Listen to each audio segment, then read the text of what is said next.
어, 콜텍스, 베이지알 갱글리아, 세레벨룸, 그다음에 브레인스템. 임상이성들을 가지고 치료와 관련된 몇 가지 팁을 좀 보도록 하겠습니다. 처음에 환자가 오시면요, 이제 임상에서는 어떻게 이제 접근하냐? 환자가 오시면 이 환자가 가지고 있는 특성을 좀 파악을 해보시면 됩니다. 아까 얘기한 것처럼 PNF에서 크게 보면 P에 문제가 있느냐, P에 문제가 있다는 얘기는 환자가 가지고 있는 센서리 리셉터가 문제가 있느냐, N에 문제가 있다고 하면 신경 근육이죠. 그러면 N에 문제가 있다라고 하면 N이 가지고 있는 경우 아까 얘기했던 움직임 조절에서 봤을 때 뭐예요? 콜텍스, 베이지알 갱글리아, 세레벨룸, 그 다음에 브레인스템. 얘네가 뇌 쪽의 신경계통이고요. 그 다음에 척수, 여기가 신경계통이 될 거고요. N이 가지고 있는 건 뉴로머스큘라죠. 그래서 머스큘라, 근육이 근골계 환자가 되겠죠. 근육에 문제가 있는지 확인하시면 돼요. 그러면 거기에 맞는 인풋을 콜텍스, 베이지알 갱글리아, 세레벨럼 어떤 환자냐에 따라서 접근 방식에 대한 가이드라인이 나올 겁니다. 그리고 환자한테 필요한 태스크가 뭔지 정하면 되겠죠. 그리고 환경은 두 가지 환경이 있어요. 어떤 환경한테 나는 이 태스크를 수행할 것인가. 그리고 PNF를 하시면 됩니다. 그래서 태스크는 아까 세 가지라고 그랬어요. 내가 이 환자한테 포스처 컨트롤 할 것이냐, 모빌리티, 보행을 할 것이냐, 상지 훈련을 할 것이냐. 보행은 지난번에 뭐 게이트 분석, 그 다음에 게이트 관련된 분석 말고 게이트 노멀 게이트도 했고요. 그 다음에 상지 기능도 했죠. 그래서 오늘은 포스처 컨트롤. 내가 어떤 특정 자세, 시팅을 알려주고 싶다 그럼 시팅 자세에서 포스처 컨트롤에 대한 내용들 이걸 알려줄 것인가. 그러면 환경을 정하시면 되는 거고요. 환경과 관련된 것은 딱 정해져 있어요. 규칙적인 걸로 할 거냐, 비규칙성으로 할 거냐 정하면 돼요. 근데 여기 둘 다 규칙으로 돼 있지만 선생님들은 비규칙적인 걸 하나를 정하면 되겠죠. 그리고 PNF에서 중요한 세 개 카테고리, 철학, 그 다음에 기본 원리 절차, 테크닉 이거를 적용하는 과정으로 하면 됩니다. 여기도 보시면 스태틱한 포스처 컨트롤 하는데 스탠딩 자세에서 포스처 컨트롤에 스탠딩 자세를 만들고 싶어요. 이분은 30대 초반에 스트로크 됐는데 10년이 돼도 시트 스탠드가 안 돼요. 그러면 어떻게든 세우면 돼요. 뒤에 의자 있고 앞에 잡는 거 있고요. 그리고 일어나서 기대든 어떻게든 최적의 얼라이먼트를 맞춰놔야 돼요. 근데 아까 신경계통에서 콜텍스가 있고요. 베이지알 갱글리아가 있고요. 그 다음에 브레인스템이 있고요. 세레벨룸이 있고요. 그 다음에 얘네들이 척수가 있다고 그랬어요. 척수가 이렇게 있어요. 근데 선생님들이 걸어 다닐 때나 서 있을 때나 글씨를 쓸 때 다 보면 프록시말 파트는 의식적으로 조절하지 않아요. 근데 우리가 콜텍스에서 내려오는 이 척수를 통해서 내려오는 선생님들이 알고 있는 CST예요. 얘는 의식적 움직임 조절을 합니다. 근데 브레인스템에서 내려오게 되는 경로 얘네들은 무의식적 움직임을 조절을 하고요. 그리고 얘네는 주로 프록시마를 컨트롤을 많이 해요. 그러다 보니까 우리가 포스처럴 컨트롤 할 때 손을 쓰거나 발을 쓰거나 보행을 할 때 프록시말은 무의식적 관련성 컨트롤을 해야 되기 때문에 스탠딩을 하는 겁니다. 그래서 스탠딩이 안 되거나 그런 사람은 시팅이나 스탠딩을 해서 어떻게든 이 무의식적 자세 조절 컨트롤하는 것들을 자극을 줘야 되고 강직이 있는 환자들도 마찬가지로 세워야 돼요. 이 과정이 필요한 거예요. 그래서 병원에서 스탠딩 테이블이든 아니면 어떤 상황이든 세우고 그리고 이게 닫힌 환경이 되겠죠. 닫힌 환경이 되고 그러고 나서 점점점 서포트하는 걸 줄여줘야 돼요.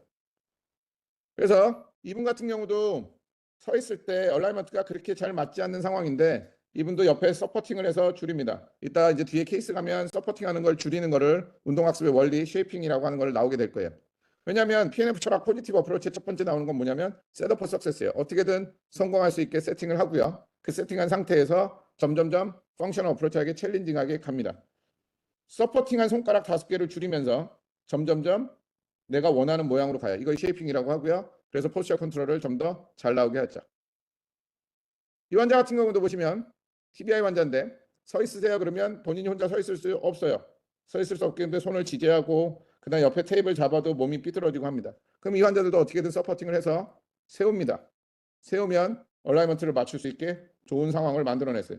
그리고 이 상태에서 필요하면 손을 아까 나왔던 손가락을 5개만 컨택할 수 있게 하거나 손을 들었다 놨다 이쪽 손을 들었다 놨다 하나씩 바꿔가면서 하겠죠. 그러면서 점점점 환자한테 필요한 포스처 컨트롤 해줘야 되고 손을 들었다 놨다 하는 이 내용들은 뭐가 돼요? 의식적 컨트롤이지만 이 의식적 컨트롤을 하는 동안 이 프록시말 파트는 무의식적 컨트롤을 유도할 수 있습니다.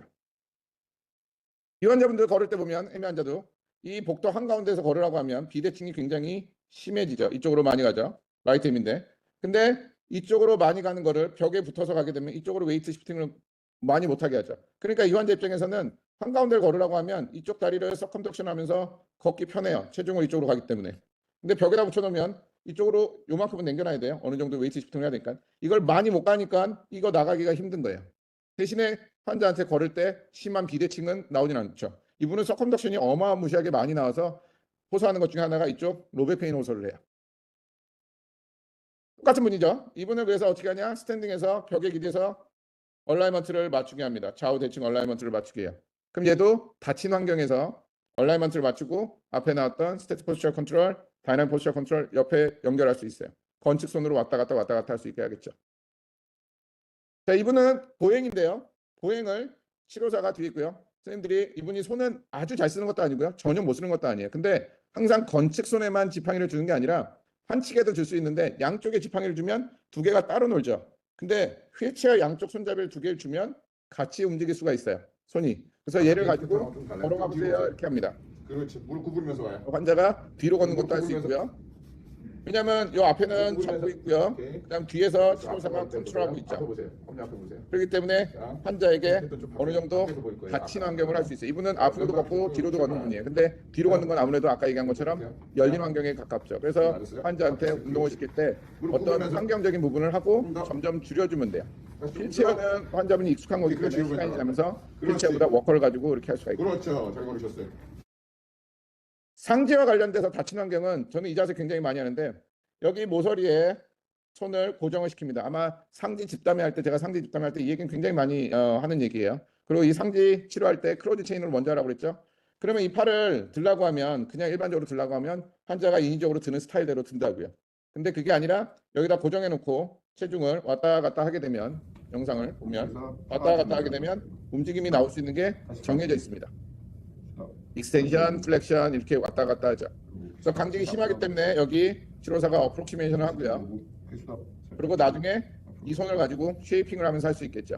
이 손을 쉐이핑하게 되면 이쪽 상지 치료 아니면 이쪽에 스카플라 훈련을 하는데 사용할 수도 있습니다. 그리고 이것도 일종의 상징이죠. 그냥 손을 들라고 하는 겁니다. 이 낚싯대 열린 환경, 닫힌 환경에서 열린 환경으로 가면 쭉 돌아다니에요. 그러면 오른쪽 햄이에요. 오른쪽 햄인데 오른쪽에 낚싯대 다시 올려. 왼손으로 잡아주면 오른손은 완전히 열린 환경은 아니고요. 오른손이 갈 데가 별로 없어요. 낚싯대 그러니까 오른쪽 어깨를 가지고 컨트롤하는데 도움이 될 수 있습니다. 그래서 닫힌 환경, 열린 환경을 적용할 때 선생님들이 잘 이용하시면 움직임 조절이 어려운 환자도 처음부터 조금씩 차근차근 움직임 연결을 할 수가 있습니다. 자, 그래서 정리를 한다고 하면 물론 치료하기 전에 리즈닝을 하셔야 됩니다. 제일 중요한 게 어떤 리즈닝, 무슨 문제 때문에 그러는 건지 잘 확인을 하시고 그러고 나서 아까 얘기했던 환자가 가지고 있는 특성들 생각을 하시면 됩니다.